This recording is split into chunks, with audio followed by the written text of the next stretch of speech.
ठीक है, तो अब हम स्टार्ट करते हैं numpy। तो सबसे पहले देखते हैं numpy होता क्या है। numpy बेसिकली शॉर्ट फॉर्म है न्यूमेरिकल पाइथन के लिए।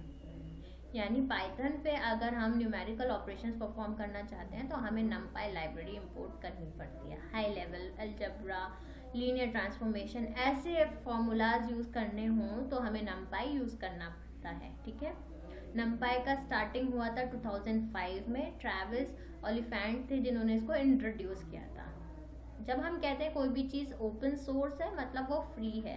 numpy यूज करने के लिए हमें लाइसेंस या सब्सक्रिप्शन नहीं लेना पड़ता। ठीक है, numpy का इस्तेमाल क्यों करा जाता है? तो सबसे पहली चीज़ तो numpy हमें न्यूमेरिकल फंक्शंस परफॉर्म करने में हेल्प करते हैं। अगर वही चीज़ हम एरे या लिस्ट के फॉर्म में करते हैं तो छोटा एरे होगा तो रिजल्ट आ जाएगा जल्दी। लेकिन जब हमारे पास बहुत बड़ा डेटा हो, ह्यूज डेटा हो, तब हम लिस्ट या एरे से वो काम नहीं कर पाते, सिस्टम बहुत स्लो हो जाता है। numpy क्या करता है, क्योंकि numpy एक लाइब्रेरी है जहाँ फंक्शंस ऑलरेडी बने हुए हैं, हमें इंडिविजुअल स्टेप्स नहीं लिखने, तो ये हमारे ऑपरेशंस बहुत फास्ट हो जाते हैं। ठीक है, दूसरी चीज़, जब हम एरेज की बात कर रहे थे हमने देखा था 1 डायमेंशन, 2 डायमेंशन, 3 डायमेंशंस। ऐसे ही numpy में हम कितने भी डायमेंशंस बहुत इजीली दे सकते हैं और उन पे वर्क कर सकते हैं। ठीक है, ये चीज़ ठीक है। तो यानी numpy से हम क्या करेंगे, एक पावरफुल n डायमेंशनल अरे है ऑब्जेक्ट का। n डायमेंशन मतलब ये n की जगह 1 2 3 4 5 6 कितने भी हो सकते हैं। 1 होगा तो मतलब 1 डायमेंशन एरे है जिसका एक लीनियर एरे जो होता है।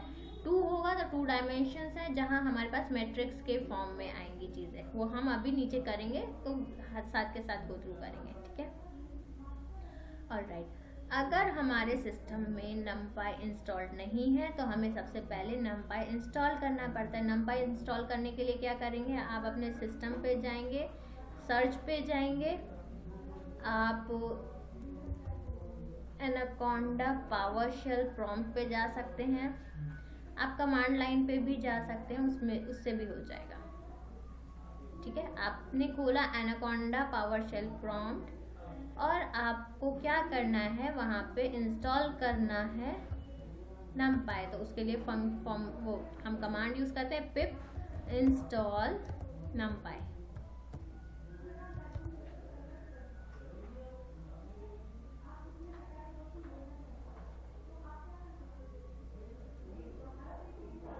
कमांड क्या यूज करेंगे, pip install numpy। ठीक है, इससे आपके सिस्टम पे numpy का इंस्टॉलेशन स्टार्ट हो जाएगा। आप चाहो तो पैरेलल में कर लेना, कोई इशू आए तो बताइएगा। ठीक है, अब हमने कहा numpy जो है इसमें हम एरेज की बात कर रहे हैं, तो हम numpy को इंपोर्ट करेंगे। सिंपल लाइब्रेरी है, जैसे हम बाकी लाइब्रेरीज इंपोर्ट करते हैं हम numpy को इंपोर्ट करेंगे। तो हम अपने कोड पे आते हैं साथ के साथ। मेरे सिस्टम में ऑलरेडी इंस्टॉल्ड है, नहीं इंस्टॉल्ड होता तो हम क्या करते हैं, पिप इंस्टॉल, ये कमांड लाइन पे चला चुके हैं। तो हम क्या करेंगे, हम अभी इंपोर्ट करेंगे, इंपोर्ट numpy। अब आपने देखा होगा जब लास्ट टाइम हमने स्टैटिस्टिक्स या रैंडम इंपोर्ट किया था तो जो वर्ड हम यूज कर रहे थे हमें पूरा वो वर्ड यूज करना पड़ेगा। पाइथन में हमारे पास ऑप्शन है कि हम कोई लाइब्रेरी इंपोर्ट करते हैं तो उसको हम एक एलियास नेम दे सकते हैं। एलियास मतलब शॉर्ट नेम दे सकते हैं जो हम हर जगह यूज कर लें, तो उसके लिए हम एज यूज करते हैं। यानी हम क्या बोल रहे हैं, numpy इंपोर्ट करो एस np, यानी जहां कहीं भी हम np यूज करेंगे वो numpy के फंक्शंस को कॉल करेगा। ठीक है, अब हमें एक एरे डिफाइन करना है numpy में, तो कैसे करेंगे। सबसे पहले हमने क्या किया, इंपोर्ट किया numpy। हमने कहा numpy को हम np के फॉर्म में लोड कर रहे हैं। अब हमने एक एरे बनानी है, तो हमने एरे में क्या स्टोर कराना है, np.array, यानी numpy में एक एरे फंक्शन है, जो भी वैल्यू हम इसके अंदर देंगे उसको ये एरे में कन्वर्ट कर देगा। फिर हमने क्या करा, प्रिंट करा दिया एरे को। अब आप देखो जो भी वैल्यूज हमने दिए थे उसने किस में कन्वर्ट कर दिया, एरे में। तो यानी ये हम क्या कह रहे हैं, अगर हम numpy में कोई भी वैल्यूज को एरे बनाना चाहते हैं तो हम इस तरीके से करते हैं, ठीक है। अगर हमें चेक करना हो कि जो वर्जन numpy का हमने इंस्टॉल किया है वो कौन सा है, तो उसके लिए हम np.version कमांड का इस्तेमाल करते हैं। एक चीज ध्यान रखिएगा, एक बार अगर हमने numpy इंपोर्ट कर लिया है तो हमें ये लाइन बार बार प्रोग्राम में यूज करने की जरूरत नहीं पड़ेगी, क्योंकि एक बार यूज होना चाहिए। तो लेट्स सी वर्जन कौन सा इंस्टॉल्ड है, तो उसके लिए कमांड क्या है, np.__version__। तो ये जो मेरे सिस्टम पे numpy का वर्जन इंस्टॉल्ड है वो बता रहा है, ठीक है। आप भी अपने पे चेक करिएगा। अगर हमें सिंगल एलिमेंट यानी 0 डायमेंशन एरे बनाना है, यानी सिंगल वैल्यू लेना है, तो हम क्या करेंगे, np.array और उसमें वैल्यू डाल देंगे। अब हम इस वैल्यू को प्रिंट करा देते हैं। इसमें हम ऊपर लिख देते हैं, हम मार्क डाउन करते हैं 0 डायमेंशन। 0 डायमेंशन एरे का मतलब क्या है, नॉर्मल नंबर, हमारा सिंगल नंबर, एक नंबर, ठीक है। तो हमने क्या किया, इसको एज एन एरे बनाया, उसमें हमने वैल्यू दे दी 42 और उसको डिस्प्ले कराते हैं। तो इसने क्या किया, एज एन अरे बनाया और उसको वैल्यू दे दी 42। फिर हम सेम बात करते हैं 1 डायमेंशन एरे की, जो हमने ऊपर देखा भी था। इसको हम यहाँ पे कट करते हैं, 1 डायमेंशन अरे।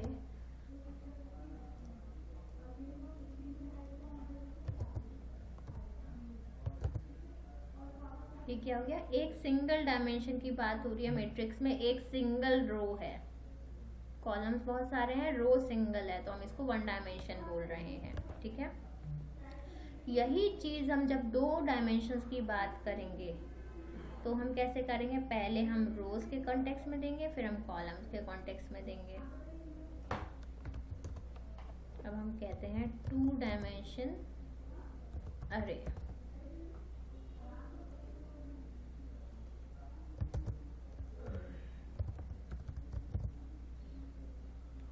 तो आप देखो, पहले ये एक सिंगल रो के फॉर्म में आ रहा था, अब क्या हो रहा है, पहले रो में ये 3 एलिमेंट, नेक्स्ट में ये 3 एलिमेंट, ठीक है। डायमेंशंस की चीजें समझ में आ रही है। ऐसे ही अगर हम कहेंगे 3 डायमेंशन की बात करेंगे तो 1 2 3, तीसरा एक और ऐड हो जाएगा। अब आप देखो, हम करते हैं 3 डायमेंशंस की बात।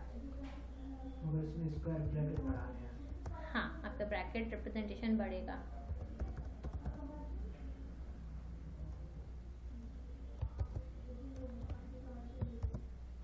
अब आप देखो, हमने बोला ये 2 पहली वैल्यूज आई, ये 2 दूसरी वैल्यूज आई, लेकिन इनके अंदर भी 2 वैल्यूज हैं। पहले हम क्या कह रहे थे, रो 1 रो 2, ठीक है, ये सिंगल एलिमेंट्स पास हो रहे थे। अभी हम क्या कह रहे हैं, रो 1 रो 2, लेकिन हर रो में 2 एलिमेंट्स मौजूद हैं, और वो 2 एलिमेंट्स के अंदर भी मल्टीपल एलिमेंट्स मौजूद हैं, यानी हमारी 3 डायमेंशंस हमने यहाँ डिफाइन करे हैं। जो हम प्रैक्टिकली बात करते हैं वेक्टर्स के टर्म्स में, ऐसे कुछ 3 डायमेंशन हमने बोर्ड पे देखे थे ना, उसका रिप्रेजेंटेशन मैट्रिक्स के फॉर्म में हम ऐसे करते हैं, ठीक है। टोटल नंबर ऑफ एलिमेंट्स अगर हम देखेंगे इस 3 डायमेंशन एरे में, टोटल एलिमेंट्स कितने हैं आप देखो।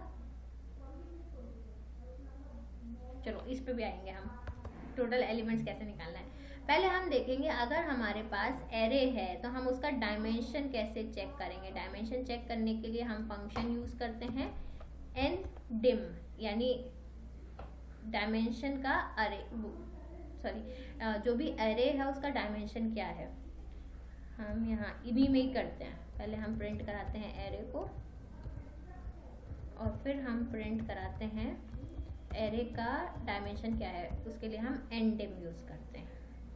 एंटर हिट करते हैं तो डायमेंशन क्या आया, 0। यहाँ से हमें पता चला डायमेंशन क्या है, 0 है। डायमेंशन क्या है, 1।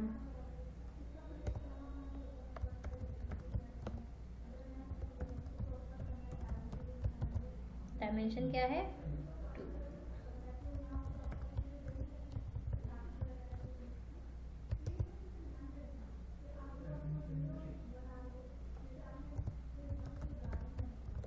डायमेंशन क्या है, 3। ठीक है, 3 डायमेंशंस की हमने यहाँ बात करी है। ये चीज क्लियर हो रही है? तो 3 किस हिसाब से, जैसे कि यहाँ से 1 2 3 ये पहले उसमें आ गया, दूसरा इंटरनल एलिमेंट्स पे मत जाओ आप। देखो हम जब कह रहे हैं 1 डायमेंशन एरे, एक स्क्वायर ब्रैकेट के अंदर जितना आइटम है, ब्रैकेट कितना है, 1, तो एक सिंगल है। यहाँ हमने क्या किया, 2 ब्रैकेट लिया, यानी पहला ब्रैकेट एक एलिमेंट, पहले ब्रैकेट के लिए ये पूरा एक एलिमेंट बना, ये दूसरा एलिमेंट बना, तो एलिमेंट्स कितने हो गए, डायमेंशंस कितने हो गए, 2। लेकिन इसके अंदर भी हमारे पास लिस्ट है। सेम वे में हमारे पास यहाँ क्या है, सबसे पहले सबसे बाहर वाला ब्रैकेट देखते हैं। इसके अंदर हमारा आ रहा है एक ये एलिमेंट, एक ये एलिमेंट, लेकिन इसके अंदर भी हमारे 2 एलिमेंट्स मौजूद हैं। ठीक है, ब्रैकेट्स कितने हो गए, 3।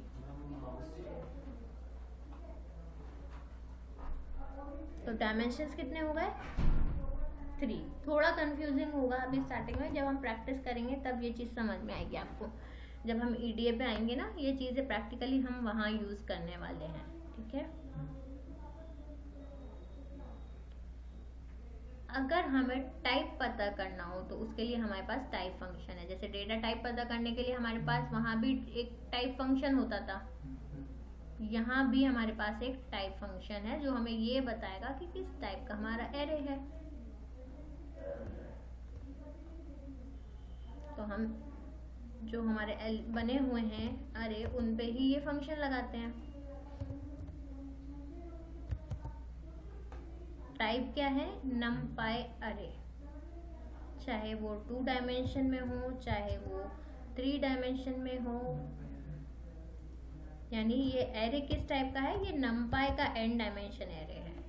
ठीक है, अगर हमें चेक करने हो डायमेंशन, ये हमने देख लिया। अगर हमें शेप चेक करना हो कि शेप क्या है हमारे एरे का, तो डॉट शेप फंक्शन यूज करेंगे। शेप क्या आया, 2 × 3, यानी हमारे पास 2 रोज हैं जिनमें 3 कॉलम्स हैं। ये समझ में आया, 2 रोज कैसे, रो 1 रो 2 और उसमें 1 2 3 एलिमेंट्स ईच हैं। अगर यही सेम हम इसके लिए चेक करें तो आप देखो हमारे पास 2 2 3, यानी हमारे पास 2 एलिमेंट्स इनमें हैं 2 डायमेंशंस में। उनके अंदर इनर मोस्ट जो है उसमें 3 एलिमेंट है। इनर मोस्ट कौन सा है, जो तीसरे ब्रैकेट के अंदर है, उसमें एलिमेंट्स कितने हैं, 3। उसके बाहर वाला जो डायमेंशन है उसमें कितने एलिमेंट्स हैं, 1 2। फाइनल जो थर्ड डायमेंशन है उसमें भी 2 एलिमेंट हैं, 1 2। थोड़ा सा समझ में आ रहा है डायमेंशंस के टर्म्स में। सेम हम यहाँ पे करते हैं, तो आप देखोगे यहाँ पे क्या है, 6 इंडिविजुअल, 1 नहीं है, मल्टीपल नहीं है हमारे पास। ठीक है, अगर हमें एलिमेंट्स पता करने हों कि हमारे एरे में एलिमेंट्स कितने हैं, तो हम डॉट साइज फंक्शन का इस्तेमाल करते हैं। हमारा एरे डॉट साइज, इससे हमें साइज पता चलेगा टोटल एलिमेंट्स कितने हैं। पहले वाले में कितने एलिमेंट्स थे, 1 2 6 थे। 2 डायमेंशन वाले में कितने एलिमेंट्स हैं टोटल, 6, 1 2 3 4 5 6। तीसरे वाले में कितने एलिमेंट्स हैं टोटल, एलिमेंट्स इंडिविजुअल नंबर्स 12। ठीक है, साइज समझ में आ रहा है। साइज के लिए हम साइज निकालते हैं। जैसे वहां हमारे पास एक गेट टाइप था जिससे हमें डेटा टाइप स्पेसिफिक पता चलता था कि इस पर्टिकुलर डेटा का टाइप क्या है। तो आप देखोगे यहाँ टाइप क्या है, इंटीजर। numpy में इंटीजर के भी मल्टीपल फॉर्म्स होते हैं, जैसे इंटीजर 32 बिट का है या इंटीजर 64 बिट्स का है।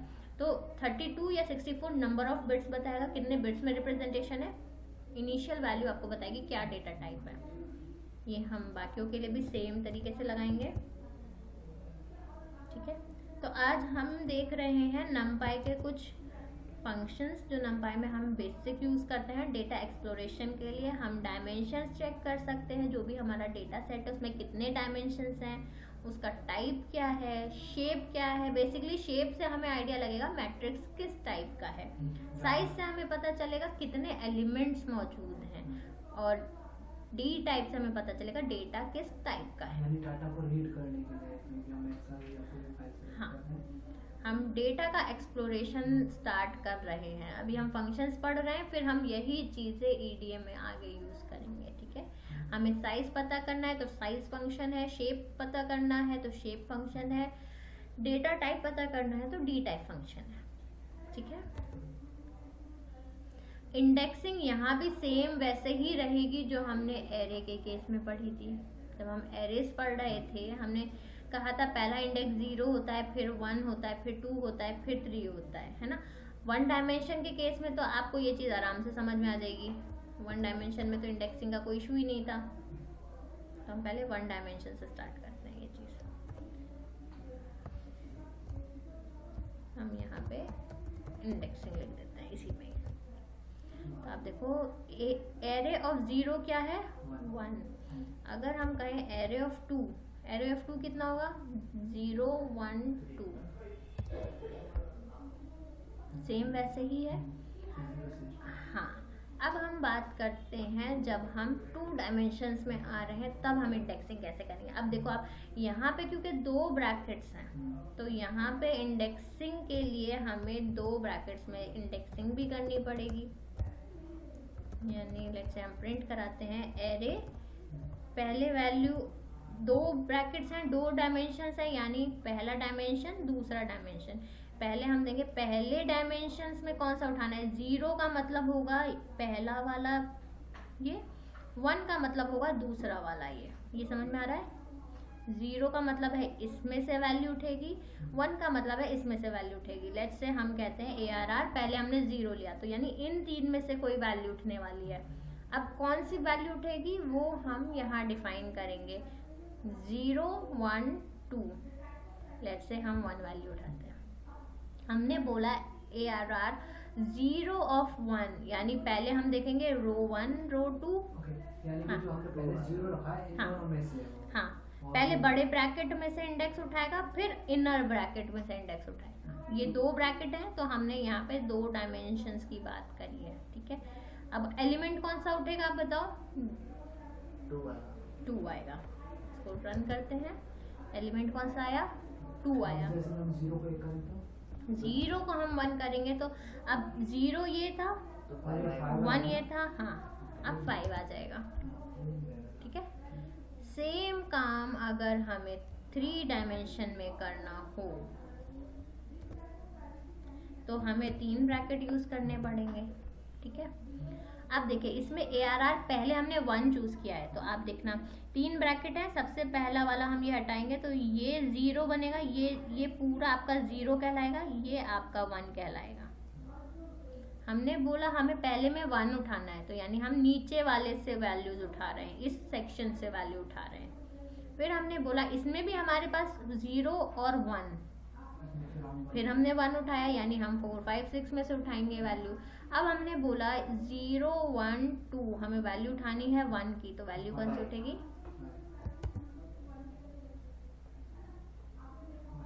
ये चीज समझ में आ रही है, ये क्लियर हो गया ना वैल्यूज कैसे उठा रहे हैं हम। जितने ब्रैकेट होंगे, जैसे पहला ब्रैकेट हटा देंगे तो ये पूरा एलिमेंट 0 बन गया, ये 1 बन गया। ऐसे ही और एलिमेंट्स भी हो सकते हैं, 3 4 5 एलिमेंट्स हो सकते हैं। तो 0 से इंडेक्सिंग वही चलेगी जो हमने एरे बेसिक्स में पढ़ी थी। ठीक है, हमने एरे बेसिक्स में स्लाइसिंग भी पढ़ा था।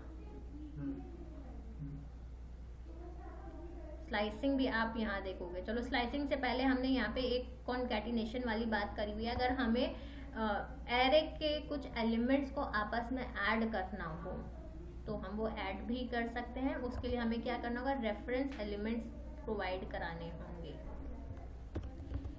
लेट्स से हमारा ये एलिमेंट था एरे का, ठीक है, एरे एलिमेंट्स। तो हम क्या कह रहे हैं, एरे का 2 और एरे का जो थर्ड वैल्यू है उनको ऐड कर दो। 0 1 2 3 यानी 3 + 4 7।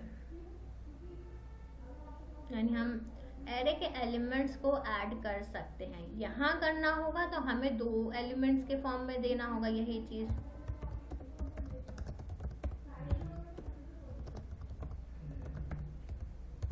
हम यहाँ क्या देंगे, अगर हमें एक एलिमेंट देना है, जैसे हम यही ले लेते हैं एरे ऑफ 1,1 प्लस करते हैं एरे ऑफ 2, 1। ठीक है, 1 1 में कौन सा एलिमेंट जा रहा था, 0 1, 1 का 1 5। एरे ऑफ 2 है नहीं क्योंकि हमारा एरे में 2 ही एलिमेंट है, तो हम इसको 0 कर दें। 0 मतलब ये वाला, इसमें फर्स्ट वैल्यू क्या आई 2, 2 + 5 7। ये चीज समझ में आई। सेम हम 3 डायमेंशंस में जाएंगे तो हमें क्या देना पड़ेगा, 3 डायमेंशन के रेफरेंस में एलिमेंट का इंडेक्स देना पड़ेगा, बट हम ऐड कर सकते हैं। ठीक है, ये सिंपल एडिशन है। इसको आप इस तरीके से भी कर सकते हैं, मतलब जैसे एक तरीका तो ये है कि हमने स्क्वायर ब्रैकेट्स के फॉर्म में इंडेक्स दिए हैं, आप चाहो तो इसको कॉमा लगा के इंडेक्स भी दे सकते हो। यानी 0 जाएगा पहले इंडेक्स में, 1 जाएगा दूसरे इंडेक्स में, तीसरा 2 जाएगा लास्ट वाले में। तो अब देखो, हम अगर ये एलिमेंट उठाते हैं, पहले हमने बोला 0 का यानी इस वाले सेक्शंस में से उठाना है, फिर हमने बोला 1 का यानी 1 यानी ये आ गया 0 1 2, एलिमेंट कौन सा उठेगा 6। तो चाहे आप ऐसे रिप्रेजेंट करें या ऐसे रिप्रेजेंट करें, मतलब दोनों का सेम ही होगा। ठीक है, नेक्स्ट हम देखते हैं नेगेटिव इंडेक्सिंग भी इसमें सेम रहेगी। जैसे हम एरे में नेगेटिव इंडेक्स यूज करते थे, वो पीछे से काउंट लेता था, सेम ये भी नेगेटिव इंडेक्स ले सकता है। अगर हम यहाँ पे नेगेटिव इंडेक्स दे दें, -1 कर दें, तो यानी पहले इसने 0 उठाया, -1 का मतलब क्या है, ये वाला सेक्शन है ना, -1 मतलब ये, इसका सेकेंड एलिमेंट क्या हुआ 6। इसको चेंज करते हैं, 0 का मतलब ये वाला एलिमेंट हो गया, -1 मतलब ये 0 है, ये 1 होता, -1 पीछे से आएंगे तो ये -1 हो जाएगा। अब इसका फर्स्ट एलिमेंट उठाना है तो 5 आएगा। वो माइनस होता तो पीछे से स्टार्ट होता। हाँ, पीछे से स्टार्ट होता है। नेगेटिव इंडेक्सिंग जैसे हमने एरे में पढ़ी थी, पॉजिटिव इंडेक्सिंग 0 से स्टार्ट होती है, नेगेटिव इंडेक्सिंग कितने से स्टार्ट होती है, -1 से। नेगेटिव है ना, -1 से। अगर हम इसको -2 कर दें तो आप देखोगे -2 का मतलब 0 ही है। अब देखो 2 पिक हो रहा है, 0th ये हो गया कॉलम सेकंड उसके रेस्पेक्ट में, और लास्टली हम क्या कह रहे हैं, फर्स्ट वैल्यू उठानी है, तो 2 पिक हो रहा है। संदीप ये चीज समझ में आ गई? जैसे कि ये लास्ट में हमने 1 रखा है, इसको अगर -1 करेंगे तो ये पीछे से पिक करेगा। हाँ, आप इसको -1 कर दीजिए, तो अब ये जो 3 एलिमेंट्स हैं इसमें, हाँ, पीछे से पिक करेगा। यानी नेगेटिव इंडेक्सिंग आप तीनों डायमेंशन में सेम तरीके से कर सकते हो जो हमने बेसिक एरे के लिए पढ़ी थी। अब आप देख रहे होगे, अगर हमारे बेसिक कॉन्सेप्ट क्लियर हैं तो हम उसको हायर डायमेंशंस में आसानी से इम्प्लीमेंट कर लेते हैं, प्रोवाइडेड हमें, इसीलिए हमने पहले बेसिक इंडेक्सिंग अच्छे से पढ़ी थी। ठीक है, अब क्या है, अगर हमें एक रेंज चाहिए नंबर का, जैसे हम वहां पे रेंज यूज कर रहे थे ना फंक्शन, यहाँ भी हमें रेंज फंक्शन यूज करने का ऑप्शन है। उसके लिए हम क्या करते हैं, हम यूज करते हैं np.arange। np.arange पहले हम स्टार्टिंग देते हैं, किस रेंज से स्टार्ट करना है, कहाँ तक जाना है, कितने स्टेप्स में लेना है। यानी हम कह रहे हैं 0 से 30 के बीच में एलिमेंट्स उठाओ 5 के स्टेप्स में। Let's run this. यानी हमने क्या किया, 0 से 30 को 5 पार्ट्स में डिवाइड कर दिया, 0 5 10 15 20 25। पहला बताता है स्टार्टिंग इंडेक्स, ये बताएगा लास्ट इंडेक्स, और ये बताएगा कितने स्टेप्स में जाना है। अगर हमें स्टेप्स नहीं बताने है ना। मैं अभी तक हम पहले रेंज का देख रहे थे, तो हमने देखा था स्टार्टिंग रेंज और एंडिंग रेंज, दो चीजें हम दे देते हैं।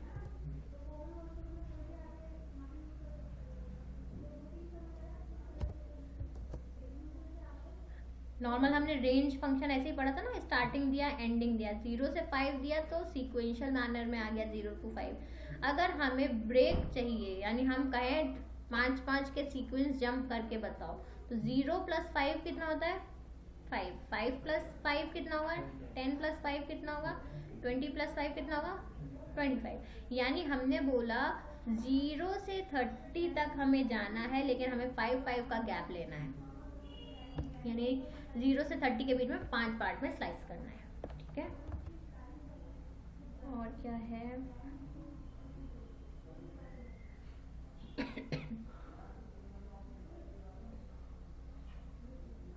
ठीक है। अब हमने एक चीज देखी थी, बाय डिफॉल्ट हम जब एरे डिफाइन कर रहे हैं, जो वैल्यूज अंदर ले रहे हैं वो उस टाइप का लिस्ट बन जाता है। अगर हमें, जैसे हम पाइथन को बोल सकते हैं ना, दो हम इंटीजर दे रहे हैं लेकिन तुम इसे एज अ फ्लोट ट्रीट करो, तो सेम काम हम नमपाई में भी कर सकते हैं। हम जहाँ एरे डिफाइन करते हैं वहाँ हम कॉमा लगा के एक पैरामीटर यूज कर लेंगे, D type equals to float. यानी हम क्या करेंगे, लेट्स से हमारा ये एक एरे है, नमपाई एरे है, np.array एरे फंक्शन है, इसके अंदर लिस्ट दे देंगे हम 1 2 3 4 5। ठीक है, और हम कहना चाहते हैं इसको तुम एज फ्लोट ट्रीट करो।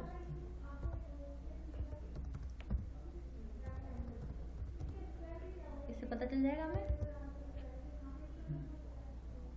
अगर हम ये ना लगाएं, सिर्फ इसको वैल्यूज दें, अगर हम एक्स्ट्रा डिफाइन नहीं करें कि इसको फ्लोट लो और तब टाइप देखें, तो कितना आता है इंटीजर। ये वैल्यूज के हिसाब से डिफॉल्ट उठा रहा है, लेकिन अगर हमें फोर्स करना है कि तुम इसको एज अ फ्लोट लो, वहां हम वैसे यूज कर रहे थे, हम फ्लोट लिख रहे थे और पूरा ब्रैकेट में दे रहे थे जो भी वैल्यू था। यहाँ हम np.array के अंदर देंगे ये पैरामीटर। पहले हमने अपना लिस्ट दिया, कॉमा लगाया, एडिशनल प्रॉपर्टी दी इसको कि डेटा टाइप क्या आना है। तो ये जो कॉमा लगा के वैल्यू डी टाइप है, ये प्रॉपर्टी है। ठीक है, आदित्य नहीं रखे मैम, जो रिजल्ट आया ये 32, ये क्या है? हाँ, बिट, कितना बिट का रिप्रेजेंटेशन है। जैसे फ्लोट 64 है, तो जो भी नंबर है इसने 64 बिट रिप्रेजेंटेशन में लिया है। ठीक है, हाँ, अगर हम इसको इसमें भी ना इंटीजर में भी 32 है, 64 बिट है, हायर बिट्स के भी यूज होते हैं। जब आपके नंबर्स बड़े होते हैं तो ये चेंज हो जाते हैं, तो उसमें कोई इशू नहीं है। इन नॉर्मल टाइम में हम इंटीजर 32 बिट में सफिशिएंट काम कर लेते हैं। ठीक है, इसको भी मैं डाउनलोड करके नोटबुक फाइल शेयर कर देती हूँ आप लोग को। आज की क्लास हम यहीं वाइंड करते हैं। ठीक है।